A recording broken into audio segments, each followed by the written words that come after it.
risk that Andrew, if pushed too far, could do a Harry and destroy the royal family. Wasn't there some speculation that she was on Epstein's yacht at one point in time? There was like photos with her and Prince Andrew way back in the day. What Harry has to put up with? So embarrassing. Could this be? The whole vibe in Montecito practically cracked open like someone dropped a bomb. And no, this time it wasn't Netflix barging in again or some PR stunt that spiraled into chaos. This was different. Meghan Markle was reportedly spiraling, and not the quiet kind. We're talking full meltdown energy, pacing, texting, panicking. And then came the twist nobody saw coming. Sarah Ferguson, yes, Fergie herself, casually stepped forward and dropped a truth grenade so heavy that Hollywood and royal watchers damn near fainted. She let loose secrets people claimed were buried forever. Secrets tied to Meghan's alleged yacht days. And the timing? Absolutely nuclear. What was meant to be a calm, soft-focused book tour interview about healing and forgiving turned into a royal earthquake the moment Meghan's name floated into the air. People who were in the room swear the temperature dropped. I felt very, very honored and grateful for Harry and Meghan to invite me. That is a big point. Fergie's face shifted, not angry, not annoyed, just this little knowing, wicked smile like she was remembering something spicy. She tilted her head, smiled that classic Fergie smile, and said, "Oh, Meghan," dragging the name like she was savoring tea. Then she murmured, "She's not the first young woman fascinated by royal life, or the perks." The interviewer chuckled awkwardly, probably thinking Fergie was being cheeky. But Fergie didn't laugh. She held that smile steady, the kind of smile that says, "I know things." And then she added, "I remember years ago whispers about a certain yacht, Summer. Those glamorous trips where everyone's playing dress up, trying to be noticed." And then she leaned in and said the sentence that sent the internet straight into orbit. Some of those faces ended up in very unexpected places, even the royal world. Boom. Done. Interviewer frozen. Internet exploding. Within minutes, Twitter threads were multiplying like wildfire. Old photos resurfaced. The hashtag number Fergie said it shot up the trending page. People lost their minds because everyone who'd followed Meghan pre-royal knew exactly which yacht Summers Fergie was hinting at the... What I love about that is that I am different and he's different. Early 2000s Greece and Monaco party circuits. We're talking luxurious yachts, champagne overflowing, designers everywhere, an invitation list tighter than Buckingham Palace security. And the crowd? A curated mix of models, actresses, Hollywood dreamers, and billionaires who smelled opportunity. From miles away. It was networking disguised as vacation, the kind of place where being seen could rewrite your entire career. And according to the collective memory of the internet, which forgets absolutely nothing, a certain young actress grinding for her big break was part of that scene. Not scandalous, not illegal, just strategic. Every smile, every introduction, every perfectly timed photo, calculated, aggressively calculated. Photos that had been forgotten for years started resurfacing. And people noticed patterns, the same faces, the same events, the same high-powered circles. And later, some of those faces didn't just climb up Hollywood, they climbed into royalty. Fergie wrapped that interview, thanked everyone with a sweet smile, and walked out like she just commented on the weather, not detonated a royal-level scandal. No panic, no backtracking, just... snakes fighting, because Meghan Markle's past is truly coming back to bite her in the butt. Fergie being Fergie. Meanwhile, in Montecito, Meghan's phone was probably blowing up like a volcano.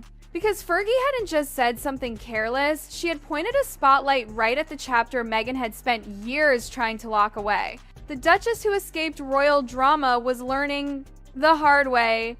Drama doesn't forget you. Those yacht parties, they weren't normal beach hangouts. These were elite gatherings where every conversation could change a career. Models, actresses, producers, business moguls, all mingling, all observing, all evaluating. It wasn't scandal, it was strategy. And Meghan had always been strategic. Pictures from those summers were never explicit or messy, just glamorous. But the internet doesn't need much to connect dots. Especially when someone like Fergie hands them a map. People pulled up photos, timelines, blogs, screenshots, anything, linking back to those summers. And when they saw the patterns, the guest lists, the familiar faces, they put 2 and 2 together. And the internet, it went feral.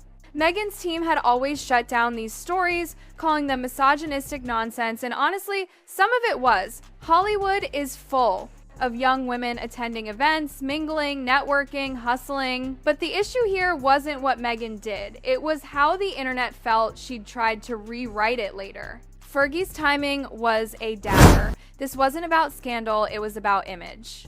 Meghan's fairy tale narrative suddenly collided with her ambitious Hollywood grind. That didn't fit the princess story. And once Fergie dropped that yacht summer line, it was over. She didn't need to explain. She didn't need to name names. She didn't need to elaborate. She just smiled, walked away, and let the internet burn. The shockwave from that interview hit Montecito like a storm. Meghan's mood, reportedly volcanic. She paced, muttered, texted aggressively, absolutely stunned that Fergie, someone who had been through media humiliation, would go there. Crisis meetings, emergency PR calls, midnight strategy sessions. Her team scrambled to figure out how to respond to something that wasn't even a direct accusation.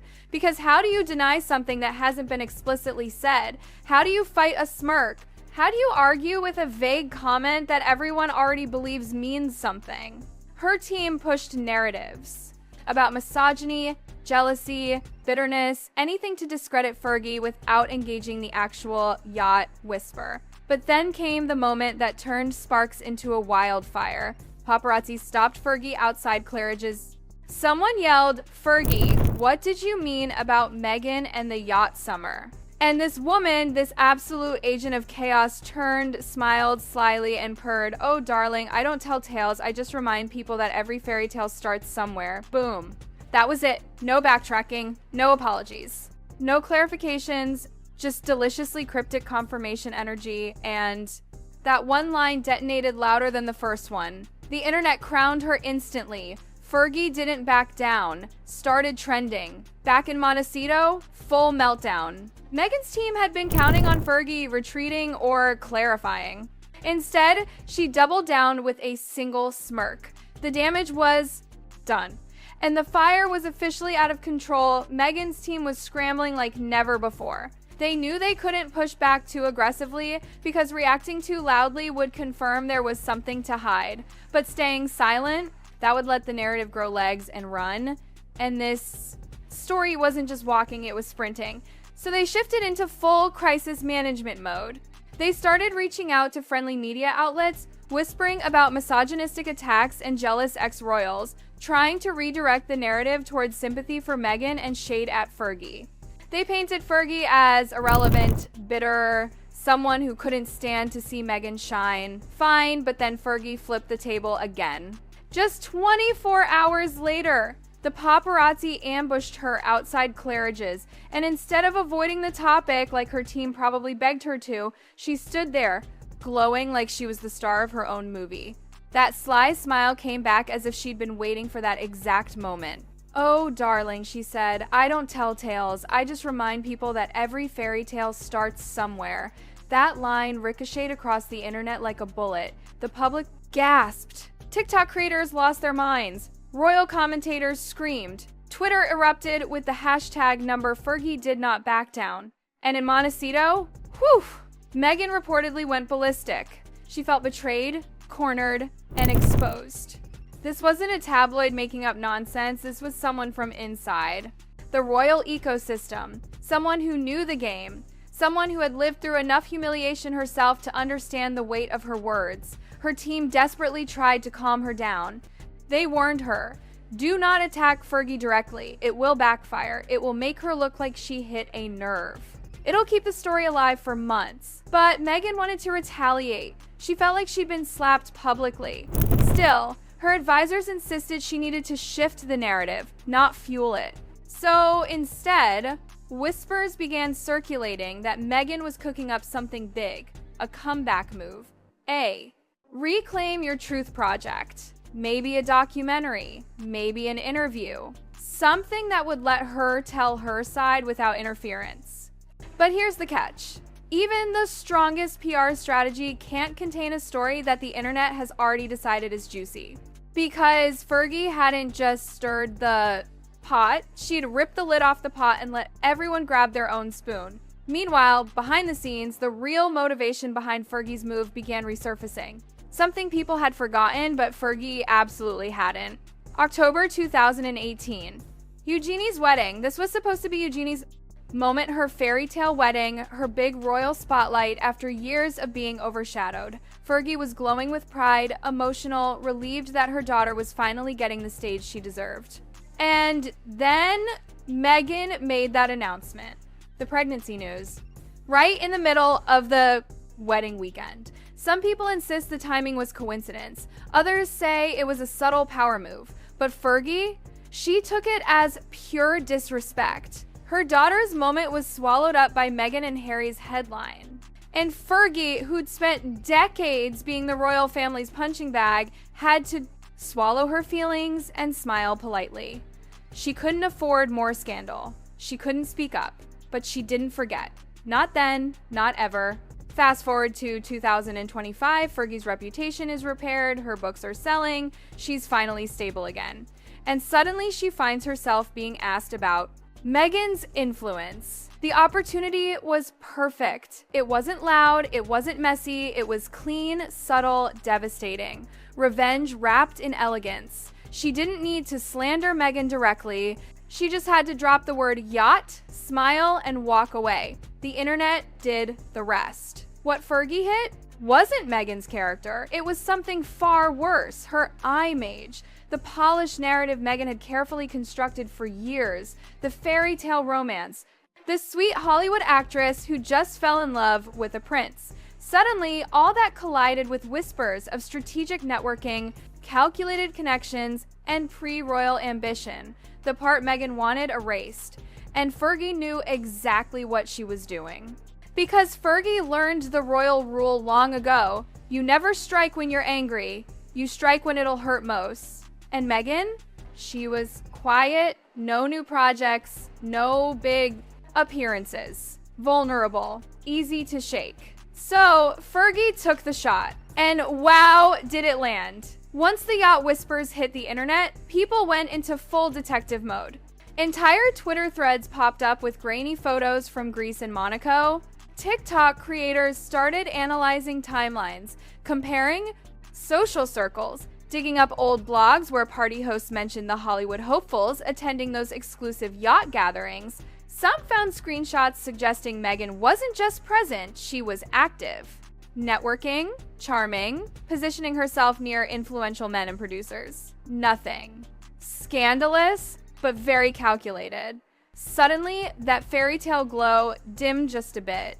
And Meghan's supporters fought back hard. They said it was misogyny. They said Yacht Girl was sexist code. They defended her hustle, pointing out that men climb social ladders all the time without being judged. They weren't wrong, but that wasn't the issue. The backlash wasn't about what Meghan did. It was about the story she sold later, the I had no idea what I was walking into narrative. The I was just in love framing.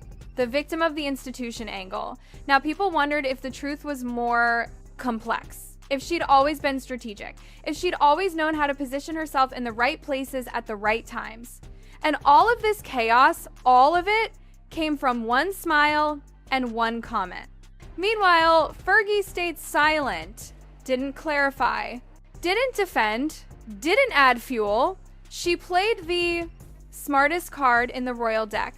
Silence that screams louder than words. And that silence, it terrified Meghan's camp. Because silence means I could say more, but I'm choosing not to, yet. And that possibility alone was enough to keep Meghan awake at night.